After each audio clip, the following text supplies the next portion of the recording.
जो अध्ययन कर रहे हैं वो कोपेन के जलवायु वर्गीकरण के बारे में अध्ययन करेंगे।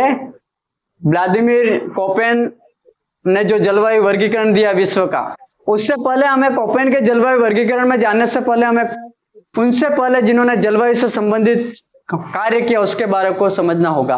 तो सबसे पहली चीज, कोपेन ने अपना जलवायु वर्गीकरण देने से पहले इन्होंने कैंडल महोदय ने जो 1874 में जो अपना वर्गीकरण दिया था जलवायु का, वनस्पति के आधार पर 5 भागों में वर्गीकृत किया था। ये 5 भाग है मेगाथर्मल, जीरोफाइटिक, मेसोथर्मल, माइक्रोथर्मल, हेकिस्टोथर्मल।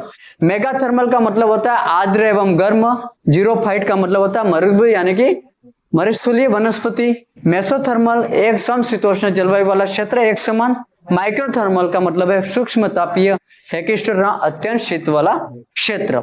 अब बात करते हैं, सीधे हम कोपेन में आते हैं। तो व्लादिमीर कोपेन कहाँ के निवासी थे? जर्मनी के निवासी थे। इन्होंने अपना जो वर्गीकरण दिया वो 1918 में दिया था। कब दिया था? 1918 में इन्होंने, लेकिन उसमें कुछ कमियां थी तो 1931 और 1936 में इन्होंने क्या कर दिया? संशोधन कर दिया। और संशोधन करने के बाद इनका जो जलवायु वर्गीकरण विश्व के सामने पटल पर प्रदर्शित हुआ। उसमें सबसे पहले इन्होंने अपना जलवायु वर्गीकरण तो वनस्पति को तो आधार माना, लेकिन विश्व को 5 समूह में बांटा। और उन 5 समूह में बांटने के लिए इन्होंने क्या कर दिया? ए, बी, सी, डी और ई अंग्रेजी कूट शब्दों का प्रयोग किया। उन कूट शब्दों का प्रयोग करते हुए इन्होंने जो वनस्पति का आधार माना, तो इन्होंने क्या 4 समूह जो माने वो किस पर आधारित थे? तापमान पर। 4 जो समूह हमारे आधारित थे वो किस पर आधारित थे?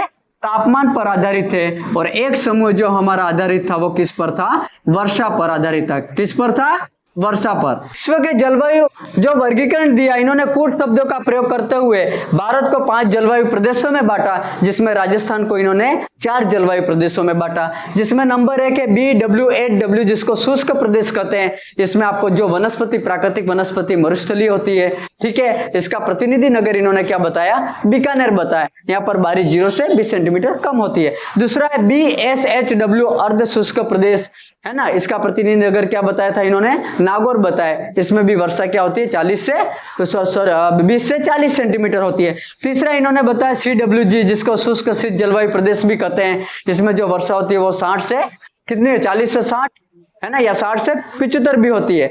चौथा इन्होंने बताया जो AW, जो आर्द्र तर जलवायु प्रदेश, जो हम सामान्य वर्गीकरण में पढ़ते हैं, उसके बारे में बताया। अब यहाँ पर वनस्पति की एक विशेषता, सवाना वनस्पति यहाँ पर मिलती है।